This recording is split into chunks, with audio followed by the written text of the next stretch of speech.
Hello दोस्तों, evolution classes में आप सभी का स्वागत है। तो चलिए हम हाजिर हैं बिहार एसएससी इंटर और सीजीएल लेवल के नए प्रैक्टिस सेट के साथ। और आज हम लोग यह प्लेटफॉर्म का 9वां सेट कर रहे हैं। 8 सेट हम लोग कंप्लीट कर चुके हैं और लगभग हम लोग हर सप्ताह में 2 सेट को कंप्लीट करने या रिवीजन करने की कोशिश करते हैं। तो हमारे साथ आप सभी लोग इस वीडियो में शुरू से अंत तक बने रहिए। हम पूरे प्रश्नों का अच्छे से सॉल्यूशन करवाने वाले हैं। तो जो भी लोग इस चैनल पर नए हैं, चैनल को सब्सक्राइब जरूर करें और पसंद आने पर वीडियो को लाइक जरूर करें। तो चलिए शुरू करते हैं आज का सेट। और इसमें हम लोग आज पहला प्रश्न देखते हैं। पहला प्रश्न गांधी युग के बारे में है कि गांधी जी को चंपारण की समस्याओं के बारे में किस शहर में सूचित किया गया था और उस जगह का दौरा करने के लिए आमंत्रित किया गया था। चंपारण में 3 कठिया पत्ती यह एक समस्या थी किसानों की। उसी के बारे में गांधी जी को राजकुमार शुक्ल के द्वारा कांग्रेस के लखनऊ अधिवेशन 1916 ईस्वी में उन समस्याओं से अवगत कराया गया था और जाकर 1917 ईस्वी में गांधी जी का भारत का पहला सफल सत्याग्रह आंदोलन था। आइए हम लोग कुछ गांधी जी से संबंधित तथ्यों के बारे में जान लेते हैं। गांधी जी का जन्म 2 अक्टूबर 1869 ईस्वी को हुआ था गुजरात के पोरबंदर शहर में। इनके पिता का नाम करमचंद गांधी था और माता का नाम पुतलीबाई था और पत्नी का नाम कस्तूरबा गांधी था। गांधी जी के द्वारा नटाल कांग्रेस की स्थापना 1894 ईस्वी में किया गया था और साथ ही द इंडियन ओपिनियन अखबार की स्थापना 1903 में किया गया था। अगर बात करें फिनिक्स फॉर्म आश्रम की स्थापना 1904 ईस्वी में किया गया था। गांधी जी के द्वारा प्रथम सत्याग्रह जो सफल रहा भारत से बाहर हुआ था 1906 ईस्वी में दक्षिण अफ्रीका में था। हिंद स्वराज पुस्तक की रचना गांधी जी के द्वारा 1909 ईस्वी में किया गया था। गांधी जी के भारत आगमन 9 जनवरी 1915 ईस्वी को हुआ था और 9 जनवरी को प्रत्येक वर्ष प्रवासी भारतीय दिवस मनाया जाता है। गांधी जी के गुरु थे गोपाल कृष्ण गोखले। गांधी जी के द्वारा साबरमती आश्रम की स्थापना 1916 ईस्वी में किया गया था। 1917 में चंपारण आंदोलन हुआ, चंपारण सत्याग्रह। 1918 ईस्वी में अहमदाबाद मिल मजदूर हुआ, अहमदाबाद मिल हड़ताल। फिर जाकर 1918 ईस्वी में खेड़ा आंदोलन हुआ था, खेड़ा आंदोलन हुआ। 1919 ईस्वी में खिलाफत आंदोलन हुआ था। 1920 में असहयोग आंदोलन हुआ। 1920 में असहयोग आंदोलन की समाप्ति हुआ था। 5 फरवरी 1922 ईस्वी का चौरा चौरी कांड हुआ। उसी से दुखित होकर गांधी जी ने 11 फरवरी 1922 ईस्वी को असहयोग आंदोलन को स्थगित करने का निर्णय या घोषणा कर दिया था। गांधी जी के द्वारा ही 12 मार्च 1930 ईस्वी को दांडी मार्च की शुरुआत किया गया था और 6 अप्रैल 1930 को यह समाप्त किया गया और 6 अप्रैल से ही सविनय अवज्ञा आंदोलन की शुरुआत हो चुका था। दांडी मार्च को नमक यात्रा भी कहते हैं। फिर 1930 से 3 गोलमेज सम्मेलन हुआ। 1930 में पहला, दूसरा हुआ 1931 ईस्वी में, तीसरा हुआ जाकर 1932 ईस्वी में और दूसरे गोलमेज सम्मेलन में महात्मा गांधी जी स्वयं भाग लिए थे। गांधी इरविन समझौता 5 मार्च 1931 ईस्वी को हुआ था। 5 मार्च 1931 को गांधी इरविन समझौता हुआ था। पूना पैक्ट 1932 में हुआ। 26 सितंबर 1932 ईस्वी को पूना पैक्ट हुआ था। इसके बाद आपका गांधी जी के द्वारा व्यक्तिगत सत्याग्रह की शुरुआत किया गया था 1940 ईस्वी में और इसके प्रथम सत्याग्रही थे विनोबा भावे और दूसरे सत्याग्रही थे पंडित जवाहरलाल नेहरू और तीसरे सत्याग्रही थे ब्रह्मदत्त। और गांधी जी की अगर मृत्यु की बात करें तो इनका मृत्यु 30 जनवरी 1948 ईस्वी को हो गया था। तो चलिए लौटते हैं फिर अपने प्रश्न की ओर। अगला प्रश्न है कि निम्नलिखित में से भारत की स्वतंत्रता के प्रति मुस्लिम लीग के दृष्टिकोण के बारे में कौन सही है? तो मुस्लिम लीग के दृष्टिकोण के बारे में ये तीनों कथन सही है। कैसे? कि इसने क्रिप्स मिशन 1942 का प्रस्ताव इस आधार पर अस्वीकार किया कि उनकी पाकिस्तान मांग को स्वीकार नहीं किया गया था। इसने बेबल योजना 1945 को अस्वीकार किया क्योंकि उनकी स्वतंत्र पाकिस्तान की मांग को वह कमजोर कर रहा था। वेबल योजना। मुस्लिम लीग के द्वारा कैबिनेट मिशन प्रस्तावों को अस्वीकार किया गया क्योंकि 1946 में सीधा कार्यवाही दिवस मनाया गया था। ये तीनों कथन सही है। सीधा कार्यवाही दिवस, यह प्रश्न बहुत बार पूछा गया है कि सीधा कार्यवाही दिवस कब मनाया गया था। तो सीधा कार्यवाही दिवस 16 अगस्त 1946 ईस्वी को मनाया गया था। अगला प्रश्न है 1920 के असहयोग आंदोलन के दौरान कांग्रेस के विधान परिषदों के बहिष्कार के सिद्धांत का कौन प्रबल विरोधी था? तो इसका सही उत्तर हो जाएगा ऑप्शन नंबर डी, उपयुक्त में से एक से अधिक। तो कौन कौन है? मोतीलाल नेहरू और चितरंजन दास। 1920 ईस्वी के असहयोग आंदोलन के दौरान कांग्रेस के विधान परिषद के बहिष्कार के सिद्धांत के प्रबल विरोधी थे ये दोनों व्यक्ति, और मोतीलाल और चितरंजन दास के द्वारा ही 1923 ईस्वी में स्वराज पार्टी की स्थापना किया गया था। चितरंजन दास को प्यार से देश बंधु भी कहा जाता है, देश बंधु भी कहा जाता है। चितरंजन दास के द्वारा कांग्रेस के 1922 ईस्वी में जो कांग्रेस का अधिवेशन हुआ, गया अधिवेशन, इसमें यह अध्यक्षता किए थे। चितरंजन दास के द्वारा अध्यक्षता किया गया था कांग्रेस के गया अधिवेशन 1922 का। अगला प्रश्न है कि जो तिरंगा झंडा स्टुगार्ट में मैडम कामा ने फहराया था उसे चोरी छिपे ब्रिटिश भारत में कौन लाया था या किसके द्वारा लाया गया था? तो उस झंडे को भारत में इंदुलाल यागी के द्वारा लाया गया था। 4 का 1 नंबर हो जाएगा। मैडम भीकाजी कामा के द्वारा सर्वप्रथम विदेशी धरती पर झंडे को फहराया गया था और उस झंडे को भारत इंदुलाल यागिका के द्वारा लाया गया था। और मैडम भीकाजी कामा के द्वारा यह 22 अगस्त 1907 ईस्वी को जर्मनी के स्टुगार्ट शहर में आयोजित 7वीं अंतर्राष्ट्रीय कांग्रेस में तिरंगे को फहराया गया था। अगला प्रश्न है 5 नंबर। किसने फांसीवाद से प्रभावित होकर प्रथम विश्व युद्ध के बाद इंग्लैंड के संसद तथा यहूदियों के विरुद्ध प्रचार किया और काले कुर्ता वाले एक दल का गठन किया था? काले कुर्ता वाले दल का गठन ओसवाल्ड मोजले के द्वारा किया गया था। 5 का 2 नंबर हो जाएगा, ओसवाल्ड मोजले। देखते हैं अगला प्रश्न। इसमें सूची 1 का 2 का मिलान करना है। तो 4 भूमि कहाँ हो जाएगा? तो 4 हो जाएगा डेल्टा। उसके बाद है कंकर, तो यह हो जाएगा बांगर। बांगर एक जलोढ़ मिट्टी है, जो पुरानी जलोढ़ मिट्टी को बांगर कहा जाता है और नई जलोढ़ मिट्टी को खादर कहा जाता है। कयाल किसे कहते हैं? तो कयाल तटीय मैदान को कहा जाता है। मांड हो जाएगा पंजाब का मैदानी भाग। डेल्टा क्षेत्र के उच्च भूमि को चार या चास कहा जाता है। डेल्टा क्षेत्र के उच्च भूमि को चार या चास कहा जाता है और पुरानी जलोढ़ मिट्टी को बांगर कहा जाता है, ये बता चुके हैं। और नई को खादर कहते हैं। केरल के लैगून झील को कयाल कहा जाता है। चलिए बढ़ते हैं अगले प्रश्न की ओर। निम्नलिखित में से कौन सा भारत में मूल अधिकारों के बारे में सही है? भारतीय मूल अधिकारों के बारे में कौन सही है? आइए ऑप्शन को देख लेते हैं। वे संवैधानिक सर्वोच्चता तथा विधायिका की सत्ता के मध्य संतुलन की अद्वितीय घोषणा करता, बिल्कुल सही है। वे लोगों के अधिकार तथा देश की सुरक्षा के मध्य संतुलन बनाने का निर्णय लेता है, यह भी सही कथन है। वे न केवल राजनीति एवं कानूनी समानता बल्कि सामाजिक समानता का भी निर्माण करते हैं। ये तीनों कथन सही है। हमारे मूल अधिकार के बारे में यह तीनों कथन सही है, तो हो जाएगा आंसर ऑप्शन नंबर डी, उपयुक्त में से एक से अधिक। और हमारे टेलीग्राम चैनल का लिंक डिस्क्रिप्शन बॉक्स में दिया गया है, आप वहां से जाकर आप टेलीग्राम चैनल को ज्वाइन भी कर सकते हैं।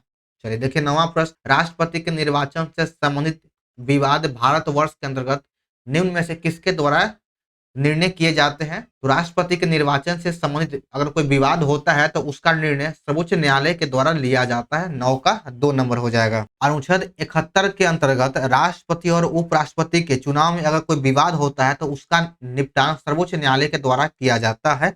इसका उल्लेख अनुच्छेद 71 में किया गया है। अगला प्रश्न 10 नंबर।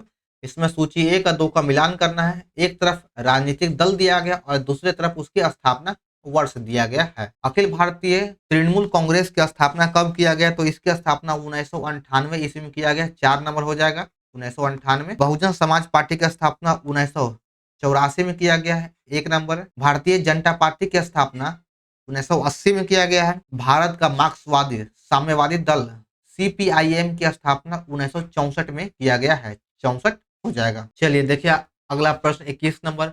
परितंत्र में खाद्य श्रृंखला के संदर्भ में निम्नलिखित में से किस प्रकार के जीव अपघटक जीव कहलाता है? तो अपघटक जीव कौन कौन है? तो अपघटक जीव आ जाएगा कवक और जीवाणु। इसमें विषाणु शामिल नहीं है, केवल 2 और 3 हो जाएगा। चलिए देखिए 22 नंबर के निम्नलिखित में से किनमें प्रवाल भित्ति पाया जाता है? तो प्रवाल भित्ति अंडमान निकोबार द्वीप समूह में, कच्छ की खाड़ी में, मन्नार की खाड़ी, ये तीनों में पाया जाता है। सुंदरवन में नहीं पाया जाता है।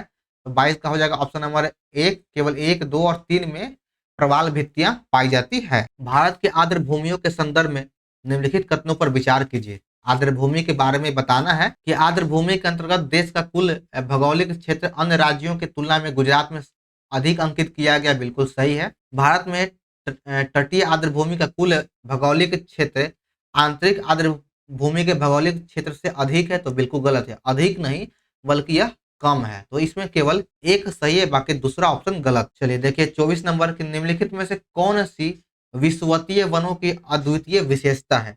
विषुवतीय वनों की विशेषता क्या है? तो इसकी विशेषता के बारे में देखते हैं ऑप्शन को। यह ऊंचे घने वृक्ष की विद्वानता, जिनके किरीट निरंतर वितरण बनाते हों, तो यह बिल्कुल सही है। बहुत सी जातियों का अस्तित्व, यहाँ पर कई प्रकार के पेड़ पौधों का विस्तार है, अस्तित्व है। अधिपादकों के असंख्य किस्मों की विद्वानता है, यानी अधिकता, यहाँ पे कई किस्म के पेड़ पौधे पाए जाते हैं।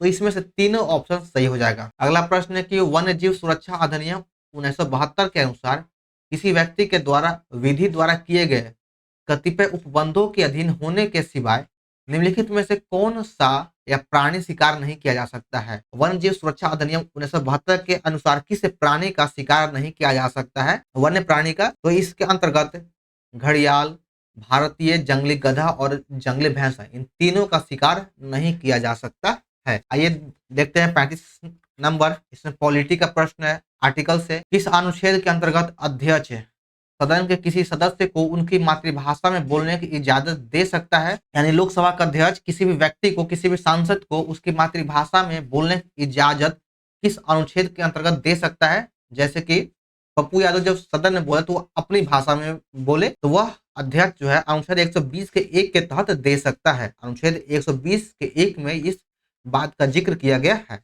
35 का 1 नंबर हो जाएगा, सॉरी 3 नंबर हो जाएगा, 120 का 1। अनुच्छेद 120 के अंतर्गत संसद में प्रयोग की जाने वाली भाषा का वर्णन किया गया है। 120 की अगर बात करें तो संसद में प्रयोग की जाने वाली भाषा के संबंध में प्रावधान दिया गया है, और 120 के 1 में उसकी मातृभाषा में बोलने का इजाजत दे सकता है।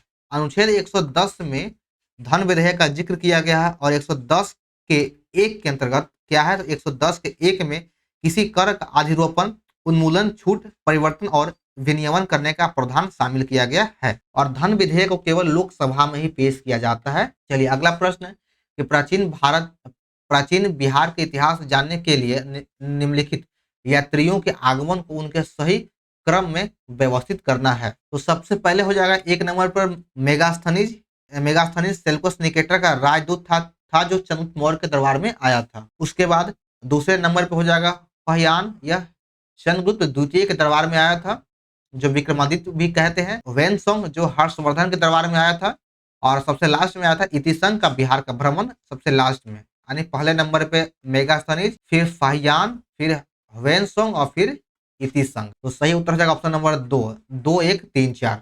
गुप्तकालीन बिहार के संदर्भ में निम्नलिखित कथनों पर विचार करें। गुप्तकालीन बिहार के बारे में दिया गया है, तो आइए देखते हैं 37 का, इसमें कौन सा कथन सही है।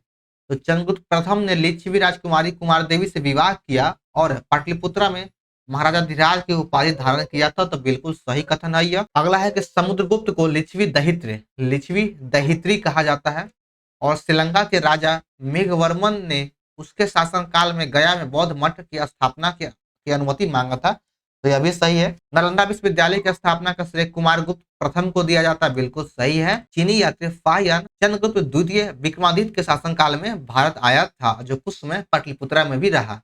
तो यह बात हम पीछे भी बता चुके हैं क्वेश्चन नंबर 36 में। तो इसमें से चारों ऑप्शन सही हो जाएगा, ऑप्शन नंबर डी 1, 2, 3, 4। अगला प्रश्न है कि बिहार के प्रमुख नदी और उनके विशेषताओं के संदर्भ में कौन सा कथन सही है। इन चारों कथनों पर विचार करना है। गंगा नदी बिहार के मध्य से पश्चिम से पूर्व दिशा की ओर बहती है और राज्य को लगभग 2 बराबर भागों में बांट देती है, बिल्कुल सही कथन है। गंगा नदी बिहार के पश्चिम से पूर्व दिशा की ओर बहती है और बिहार को लगभग 2 बराबर भागों में बांट देती है। गंडक, बूढ़ी गंडक, बागमती, कोसी उत्तर से आके गंगा में मिल जाती है, जबकि सोन, पुनपुन और फल्गु दक्षिण से होते हुए गंगा में मिल जाती है। फल्गु नदी गया शहर के पास से बहती है और यह पिंड दान के लिए विख्यात है। यहीं पे विष्णुपद मंदिर भी है। महानंदा बिहार की सबसे पूर्वी नदी है जो उत्तर से गंगा नदी में मिल जाती है। तो इसमें उपरोक्त में से चारों कथन सही हो जाएगा। अगला है 39 नंबर, इसमें मिलान करना है। भिखारी ठाकुर का संबंध किससे है? तो इनका संबंध हो जाएगा लोक नाट्य विदेशिया। 2 नंबर, महासुंदरी देवी का संबंध चित्रकला से है, ऑप्शन ऊपर दिया गया है। उसके बाद विद्यापति दिया गया, तो विद्यापति का संबंध हो जाएगा साहित्य से, साहित्य से, जो ऑप्शन 1 में दिया गया है। शेरशाह का मकबरा सासाराम बिहार में है, तो 39 का ऑप्शन नंबर 4 हो जाएगा। ए का 2, 2 का 3, सी का 1, डी का 4। अगला प्रश्न, इसमें मिलान करना है। एक तरफ पुस्तक दिया गया और दूसरे तरफ संबंधित व्यक्ति का नाम दिया गया है। मदरलैंड समाचार पत्र का स्थापना किसके द्वारा किया गया? तो मजलुक के द्वारा किया गया है। स्वराज कथा पत्रिका की स्थापना बाल मुकुंद वाजपेयी के द्वारा किया गया है। दशेर कथा पुस्तक की रचना सखा गणेश देवेशकर के द्वारा किया गया है। और सर्चलाइट अखबार की रचना राजेंद्र प्रसाद के द्वारा किया गया है। 4 का 1 नंबर हो जाएगा। मुगल कालीन बिहार के संदर्भ में निम्नलिखित कथनों पर विचार करें। 4 कथन दिया गया और पूछ रहा है कि कौन सा कथन सही है। तो अकबर ने 1576 ईस्वी में बंगाल और बिहार को मुगल साम्राज्य में मिला लिया था, बिल्कुल सही कथन है। बंगाल और बिहार को मुगल साम्राज्य में 1576 ईस्वी में मिला लिया गया था। अकबर का कार्यकाल 1556 ईस्वी से लेकर के 1605 ईस्वी तक रहा। राजा मान सिंह अकबर के सूबेदार ने रोहतास को अपने मुख्यालय बनाया था। राजकुमार अजीम जो औरंगजेब का पोता था, पटना का नाम बदलकर अजीमाबाद रखा। फर्रुखशेर पहला मुगल सम्राट था जिसका राज्याभिषेक बिहार के पटना में किया गया था। तो इसमें से चारों कथन सही हो जाएगा, सभी कथन सही है। आइए देखते हैं 42 नंबर, इसमें अभिकथन और कारण दिया गया है। बिहार में कोसी नदी द्वारा निर्मित मैदान को खादर जो नवीन जलोढ़ मिट्टी है, मिट्टी की अपेक्षा पुरानी जलोढ़ मिट्टी का विस्तार अधिक है, यानी नवीन जलोढ़ मिट्टी की अपेक्षा पुरानी जलोढ़ मिट्टी का विस्तार अधिक है। तो यह गलत है, यह बिल्कुल गलत है। बिहार के कोसी नदी के क्षेत्र में नए जलोढ़ मिट्टी यानी खादर मिट्टी का विस्तार अधिक है, पुरानी का कम है। कोसी नदी अत्यधिक मात्रा में अवसाद लाती है और अपना मार्ग हर साल बदलते रहती है, जिससे प्रति वर्ष बाढ़ के दौरान नवीन मिट्टी का निक्षेप बड़े क्षेत्रों में हो जाता है। तो इसका पहला गलत है और ए गलत है और आर सत्य है। तो 42 का हो जाएगा ऑप्शन नंबर डी, ए सत्य है और आर ए असत्य है और आर सत्य है। चलिए देखते हैं 58 नंबर, निम्नलिखित में से कौन सा कीबोर्ड शॉर्टकट MS एक्सेल 365 में प्रिंट बॉक्स ओपन करता है? प्रिंट मारने के लिए किस शॉर्टकट का उपयोग करते हैं? तो कंट्रोल पी हो जाएगा ऑप्शन नंबर 1। कंट्रोल एन से न्यू पेज, कंट्रोल ए से सेव, कंट्रोल ओ से ओपन। अगला प्रश्न है कि लिपिड जैव रसायन में असंतृप्त वसा अम्ल कक्ष तापमान पर द्रव अवस्था में क्यों रहते हैं? 59 का हो जाएगा ऑप्शन नंबर सी, क्योंकि सी से द्विआबंध निकुंज उत्पन्न करते हैं जिसे वांडर वाल्स अनयोनिक क्रिया कम हो जाता है। 59 का 3 नंबर हो जाएगा। अगला प्रश्न 60 नंबर कि हरित क्रांति के दौरान रासायनिक उर्वरकों का अत्यधिक उपयोग किया गया है, उनके अति उपयोग से क्या होता है? हरित क्रांति के दौरान रासायनिक उर्वरकों का खादों का सबसे अधिक उपयोग किया गया है, तो इसका दुष्प्रभाव क्या होता है? तो इसका दुष्प्रभाव यह है कि मिट्टी लवणीय हो जाता है। 60 का हो जाएगा 3 नंबर मृदा लवणता। चलिए देखिए 68 नंबर, बंकिम चंद्र चटर्जी के उपन्यास आनंद मठ कब प्रकाशित किया गया था? आनंद मठ का प्रकाशन 1882 ईस्वी में किया गया था। बलवन को सर्वप्रथम किस दायित्व के निर्वहन हेतु नियुक्त किया गया था? बलवन का नियुक्ति खासेदार के लिए किया गया था। 69 का हो जाएगा ऑप्शन नंबर 3 खासेदार। बलवन के द्वारा ही राजस्व के संबंध में दैवीय अधिकारों पर सबसे अधिक जोर दिया गया था या फिर बल दिया गया था। इल्तुतमिश के द्वारा 40 सरदारों यानी 40 सरदारों का एक दल गठित किया गया था जो बलवन के द्वारा समाप्त कर दिया गया था। बलवन के द्वारा ही नवरोज त्योहार मनाने का प्रारंभ किया गया है। चलिए अगला प्रश्न है कि कौटिल्य का अर्थशास्त्र कितने अधिकरणों में बटा हुआ है? कौटिल्य का अर्थशास्त्र 15 अधिकरणों में बटा हुआ है। ऑप्शन हो जाएगा ऑप्शन नंबर डी, इनमें से कोई नहीं, 15 अधिकरणों में बांटा गया है। निम्न में से किस फसल को नदी में नहीं उगाया जा सकता है? नदी में एक से अधिक फसलों को नहीं उगाया जा सकता है, जैसे कि सिंघाड़ा को, कमल को और मखाना को। इन सभी को नदी में नहीं उगाया जा सकता बल्कि यह तालाब में उगाया जाता है। इन तीनों को स्थिर जल में उगाया जाता है और नदी का जल प्रवाहित होता है। अगला प्रश्न है कि तृतीय आर्थिक क्रियाकलाप में किसे शामिल किया गया है? तृतीय आर्थिक क्रियाकलाप में उपभोक्ताओं को सेवाओं का प्रावधान यानी सेवा क्षेत्र को तृतीय क्षेत्र में रखा गया है। अगला प्रश्न है कि कौन सी फसल विकसित होने में लगभग 1 वर्ष का समय लेती है? 1 वर्ष का समय कौन लेता है? तो उपयुक्त में से कोई नहीं। गन्ना ही एक फसल है जो विकसित होने में 1 वर्ष का समय लेता है। जौ का 3 से 4 महीने में तैयार हो जाता है। पटसन का उपयुक्त समय 4 से 5 महीना है और कपास 5 से 6 महीने में रेडी हो जाता है। जलवायु परिवर्तन प्रजातियों के लिए आवास उपयुक्तता को कैसे प्रभावित करता है? तो यह तापमान और वर्षा पैटर्न को बदलता है, जिससे निवास स्थान की उपलब्धता प्रभावित होता है, प्रजातियों के प्रवास की आवश्यकता को कम करता है और साथ ही साथ सभी प्रजातियों के लिए आवास की स्थिति को बढ़ाता है। यानी 74 का हो जाएगा ऑप्शन नंबर 4, एक से अधिक। स्वतंत्रता के समय निम्नलिखित में से किसने रियासतों को भारत में शामिल होने हेतु मनाने का कार्य किया था? तो रियासतों को भारत में शामिल करने का जो सबसे महत्वपूर्ण कार्य निभाया हुआ सरदार वल्लभ भाई पटेल के द्वारा निभाया गया था। 75 का 1 नंबर हो जाएगा। और इनका सहयोग थे वीपी मेनन। मेनन ने भी इनका बहुत अच्छे साथ दिया था। सामाजिक तथा शैक्षणिक रूप से पिछड़े वर्गों के आरक्षण हेतु भारत सरकार के 13 अगस्त 1990 के आदेश की वैधता निम्नलिखित में से किस वर्ष निर्धारित किया गया था? तो इसका निर्धारण 1992 ईस्वी में किया गया था। 76 का 1 नंबर हो जाएगा। कौन न्याय को समानों के साथ समान व्यवहार और असमानों के साथ असमान व्यवहार के रूप में परिभाषित करता है? तो यह अरस्तु के द्वारा कहा गया कि हम समानों के साथ समान व्यवहार और असमानों के साथ असमान व्यवहार करते हैं।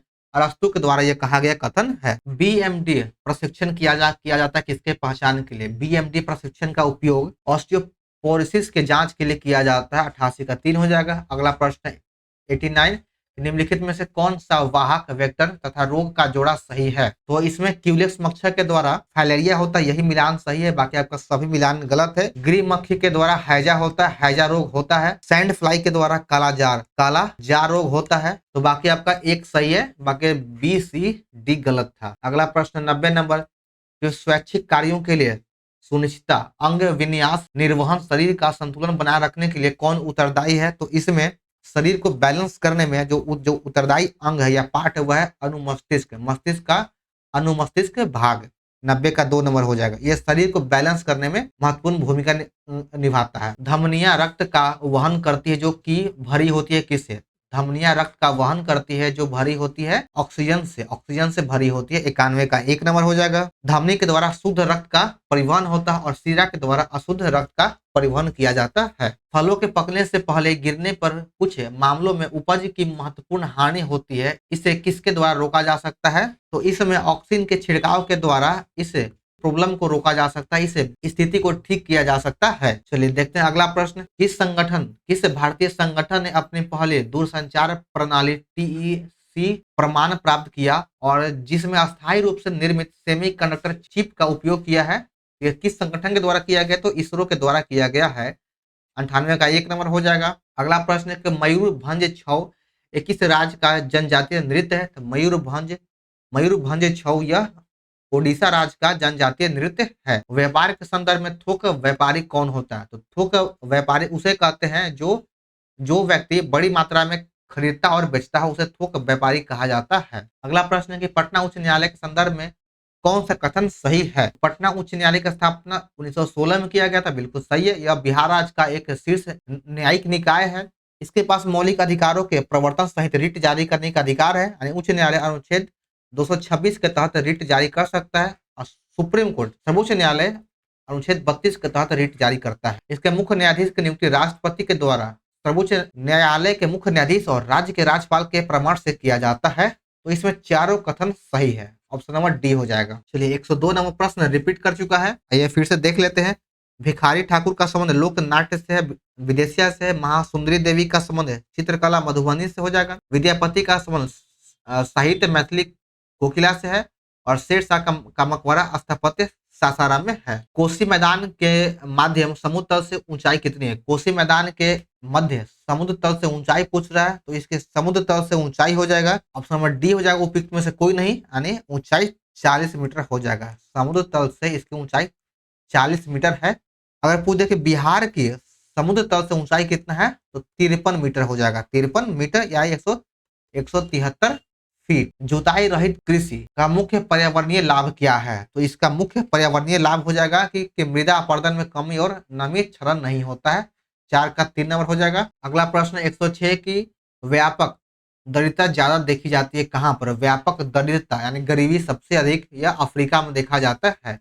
भारत, चीन और इंग्लैंड के बीच त्रिकोणीय व्यापार का मुख्य आर्थिक आधार क्या था? तो यह अफीम था। भारत, चीन और इंग्लैंड के बीच त्रिकोणीय व्यापार का मुख्य आधार अफीम है। 118 नंबर में कहा गया है कि द्रव की बूंद निम्नलिखित में से किसकी वजह से गोल होता है? द्रव की बूंद पृष्ठ तनाव की वजह से गोल होता है। 18 का 4 नंबर हो जाएगा। अगला प्रश्न है कि निम्नलिखित में से कौन सा विकिरण वैद्युत चुंबकीय वर्णक्रम का एक अंश है? कौन सा तरंग जो है वह वैद्युत चुंबकीय है? तो 19 का हो जाएगा ऑप्शन नंबर 4 गामा किरणें। गामा किरणों का वेधन क्षमता भी सबसे अधिक होता है। अगला प्रश्न 120 नंबर कि दिल की छवि बनाने के लिए अल्ट्रासोनिक तरंगों के प्रतिबिंब का उपयोग करने वाले तकनीक को क्या कहा जाता है? यानी हृदय को जांचने वाली मशीन का क्या कहते हैं? तो उसे इकोकार्डियोग्राफी कहा जाता है। 20 का 3 नंबर है। अगला प्रश्न है कि ऊष्मा प्रवाह निम्नलिखित में से किसके अंतर का परिणाम है? ऊष्मा प्रवाह जो है वह तापमान के अंतर का परिणाम है। 122 में देखिए कहा गया कि डीसी